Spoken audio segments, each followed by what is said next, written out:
ignoble et injuste agression due au fait du Rwanda et demandons même des sanctions, personne n'en parle.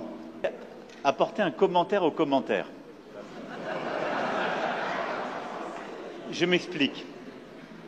D'abord, je pense que c'est très bien parce qu'on lève beaucoup de malentendus à travers ce jeu de ping-pong. Avec la France et l'Europe. Regardez-nous autrement, en nous respectant, en nous considérant comme de vrais partenaires, et non pas toujours avec un regard paternaliste, avec l'idée de toujours savoir ce qu'il faut pour nous et non pas pour... Elle les dénonce, elle l'explique, elle s'en saisit, et elle en parle de manière aussi intraitable qu'elle le fait quand elle parle de vous. Écho, quand elle entend des oppositions qui disent qu'il y a des problèmes, vous pose la question. Ce serait un double standard si elle disait « on est en Afrique, donc on ne pose même pas la question, ce n'est pas un sujet ». Ils veulent donner une chance à la paix, c'est normal, parce qu'ils pensent qu'engager des ressources à vouloir faire la guerre, c'est des dépenses, beaucoup de dépenses, et même au bout du compte, on n'est pas sûr du résultat. Bien sûr. Donc, je ne peux pas être plus clair que ça. Après, ce n'est pas une question de dénonciation, je l'ai fait, nous l'avons fait depuis des mois. Parler d'agression, on l'a fait par des groupes. Des groupes qui sont d'ailleurs des groupes incluant aussi des Congolais, vous le savez comme moi. Aux élections dans des conditions difficiles, vous parlerez de compromis à l'africaine, alors qu'aujourd'hui, ces mêmes Africains sont en train d'attirer votre attention sur cette ignoble et injuste agression due au fait du Rwanda et demandons même des sanctions, personne n'en parle. Voilà ce que je voulais apporter comme précision pour dire, ça aussi, ça doit changer dans la manière de coopérer avec la France et l'Europe. Regardez-nous autrement, en nous respectant, en nous considérant comme de vrais partenaires, et non pas toujours avec un regard paternaliste, avec l'idée de toujours savoir ce qu'il faut pour nous, et non pas pour...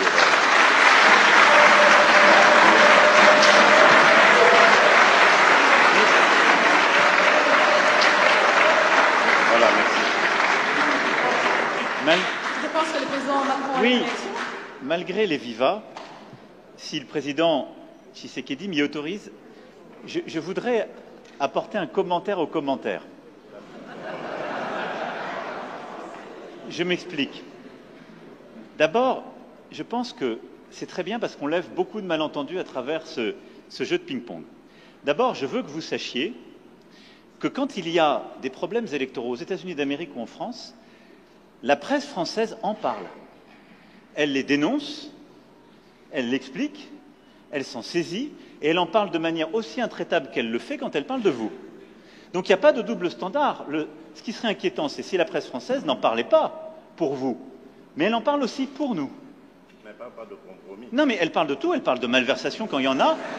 Elle parle beaucoup plus, elle va beaucoup plus loin, il n'y a pas de sujet. Elle essaie de dire la vérité, c'est le travail d'une presse indépendante.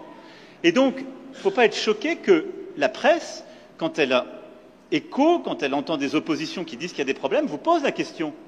Ce serait un double standard si elle disait on est en Afrique, donc on ne pose même pas la question, ce n'est pas un sujet. Non, elle pose la question, mais elle le fait aussi chez nous. Chez nous. Et il se trouve que chez nous, quand il y a des malversations politiques, je ne voudrais pas que des malentendus s'installent, y compris quand on fait référence au président Chirac, il y a des procès qui sont faits.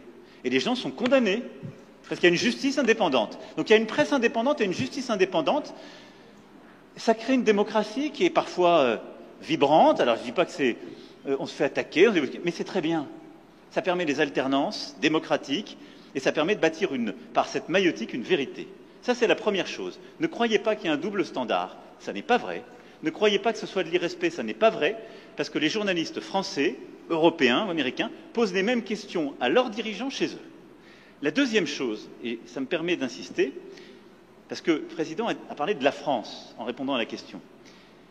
Quand un ou une journaliste française pose une question, ça n'est pas le gouvernement de la France. Et c'est bien comme ça. Mais il ne faut pas tout confondre. Non, parce que non, mais c'est pas une position de la France. Je faisais allusion. Parce qu'il n'y a pas de, il y en a eu. Je faisais allusion au propos de Le Drian. Lui, il est officiel français. Oui, mais le compromis à l'africaine, c'est Le Drian, c'est pas la journaliste. C'est exact, mais ce compromis. Mais cette formule, président, on sait d'où elle est sortie et on sait le contexte électoral. Non, mais on sait le contexte électoral. Et il n'y avait pas de caractère de mépris dans la formule de Jean-Yves Le Drian. À Nairobi, d'ailleurs, grâce à toi, on a pu s'expliquer avec eux. Et la France a beaucoup œuvré, vous le savez ô combien, pour qu'il y ait alors une alternance, qui n'aurait pas été à ce moment-là un mécanisme spontané. Je ferme cette parenthèse, mais je voulais faire cette précision. Pardon. Merci, très bel échange. Alors, je pense qu'on va peut-être réduire la phase questions-réponses. Il nous en reste 2. Alors, messieurs les journalistes, vous ne posez votre question que si elle n'a pas encore été posée ou s'il n'y a pas eu de réponse apportée. Alors, on va prendre une autre question congolaise. Messieurs Patient Ligodi de Actualité.cd. Il est par là. Merci beaucoup. Au président Emmanuel Macron, je suis désolé de revenir là-dessus. En décembre dernier, la secrétaire d'État Chrysoula Zakoro-Poulou a ouvertement condamné au nom de la France le soutien apporté par le Rwanda en 2023. 3 mois plus tard, qu'est-ce qui fait qu'au plus haut niveau, vous n'arrivez toujours pas à le faire? Pourquoi la langue lourde sur cette question? Monsieur le Président, pourquoi le mot agression est considéré comme un mot tabou? Votre homologue juste à votre côté l'a prononcé 6 fois, j'ai compté. Pourquoi avez-vous du mal à nommer l'agression rwandaise alors que tous les rapports indépendants le disent et le prouvent? Vous avez tout à l'heure parlé des discours de vérité. Alors le peuple congolais voudrait également entendre cette vérité de votre bouche, l'agression rwandaise. Au président Tshisekedi, Excellence, n'avez-vous pas l'impression d'être pris au piège par l'EAC et à tous ces processus? 3 calendriers de retrait. Toujours rien. Comment sortir de ces pièges alors que le mandat offensif de la force régionale est bien clair? Merci. Je commence peut-être, j'en ai répondu. Être prise au piège, je ne pense pas. D'abord, lorsque la République démocratique du Congo a décidé d'adhérer à l'EAC, ce n'était pas pour des problèmes sécuritaires. Au contraire, c'était pour des problèmes d'avantages douaniers. Je vous rappelle ici que la majeure partie de nos compatriotes vivant à l'Est, les opérateurs économiques, j'entends, et même bien d'autres dans d'autres secteurs, travaillent souvent avec les pays d'Afrique de l'Est. Et lorsqu'il y a importation de denrées de tout genre, c'est par les ports de Mombasa et de Dar es Salaam principalement que cela vient. Et donc, nos opérateurs économiques n'étaient pas dans les mêmes conditions de concurrence que leurs homologues des pays voisins. Et ça avait un impact négatif pour notre économie parce qu'ils étaient obligés à ce moment-là de migrer vers ces pays, de vivre là-bas et donc de faire gagner plus de ressources à ces pays-là qu'à la République démocratique du Congo. Donc ça, ce n'est que pour l'aspect économique. Il y en a bien d'autres qui ont milité à ce que nous prenions la décision d'adhérer à cette communauté.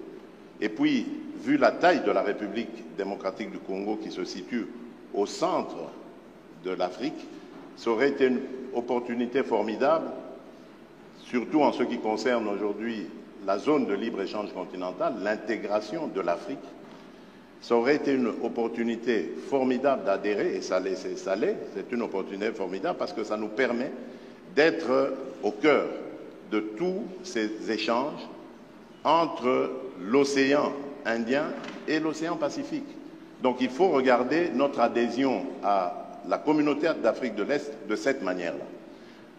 Malheureusement, entre-temps, par accident ou par velléité hégémoniste ou de pillage de nos ressources, le Rwanda nous fait la guerre, mais cela ne doit pas remettre en cause toute la raison d'être de notre adhésion dans cette communauté. Alors, maintenant, lorsque vous me parlez de piège, je ne suis pas d'accord avec ça.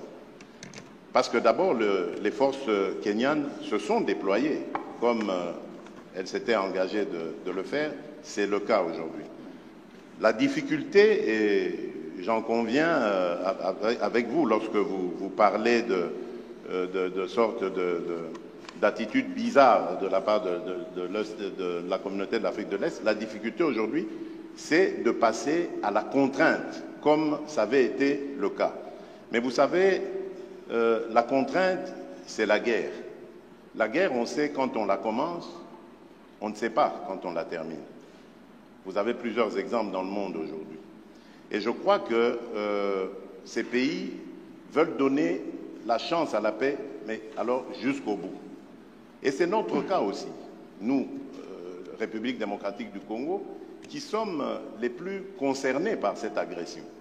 Parce qu'à cause de cette agression, nous sommes obligés aujourd'hui de consacrer nos ressources à renforcer les capacités de notre armée, alors qu'on pouvait continuer avec notre programme de développement local des 145 territoires, avec le financement de la gratuité de l'enseignement, avec le financement de la gratuité et de la couverture santé universelle.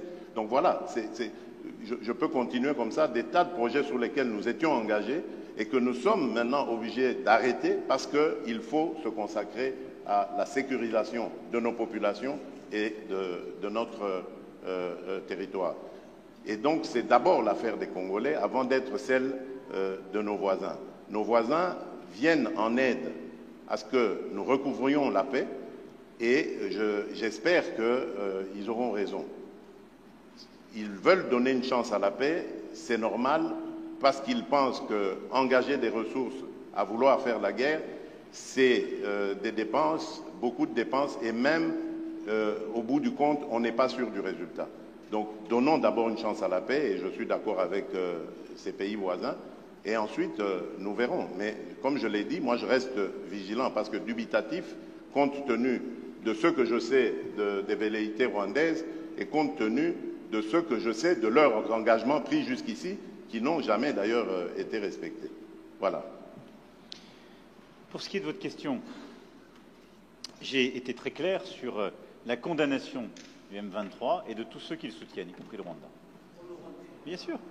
Donc, je ne peux pas être plus clair que ça. Après, ce n'est pas une question de dénonciation, je l'ai fait, nous l'avons fait depuis des mois. Parler d'agression, on l'a fait par des groupes. Des groupes qui sont d'ailleurs des groupes incluant aussi des Congolais, vous le savez comme moi. Donc ça ne serait pas une agression d'une puissance extérieure. Ils sont soutenus par plusieurs puissances extérieures dans une logique de prédation, mais ces groupes ont aussi des ressortissants qui sont votre pays. C'est une réalité. Bon. Donc, je l'ai condamné, et on peut parler tout à fait d'agression, j'ai aucun problème, de tous ces groupes, y compris des ADF et autres. Et la France est un soutien et un allié de la RDC contre à la fois ces pillages, cette volonté de balkanisation. La question qu'il y a derrière ce que vous me demandez, c'est de savoir si on veut passer un cran supplémentaire, elle est tout de suite aux sanctions. J'ai répondu de manière très claire tout à l'heure. Nous dénonçons, nous condamnons, nous accompagnons le processus de médiation régionale, mais au moment où, pour la première fois depuis des mois, alors que jusqu'alors ces processus avaient été mis en échec par des refus de délivrer des visas pour permettre, par exemple, au M23 de bouger, ça a été fait, ils ont pu aller à Luanda. Il y a un processus qui avance. On a un rendez-vous mardi, je serai intempestif à vous dire il faut tout de suite sanctionner. Donc je vous l'ai dit, moi, je fais confiance à ce processus parce que je pense qu'on peut se faire plaisir, on peut faire de l'escalade de tribune ici devant vous. Mais demain, c'est quoi l'alternative au plan de paix régional? C'est la guerre. Est-ce que je souhaite la guerre pour vous? Non. Donc je souhaite défendre ce plan de paix régional qui me paraît sérieux, crédible et qui engage toutes les forces de la région. Parce que je n'ai pas trouvé de solution plus intelligente et plus crédible. Et donc dans ce cadre, je préfère faire confiance avec exigence, dire ce que nous attendons du Rwanda et des autres voisins, c'est de s'engager et de respecter les rendez-vous qu'ils se donnent, sous la supervision des médiateurs, et s'ils ne respectent pas, alors oui, il doit y avoir des sanctions. Je vous le dis très clairement. Mais au bon moment et en fonction du processus qui a été décidé par votre président et ses homologues à Addis Abeba et qui est sous cette médiation angolaise.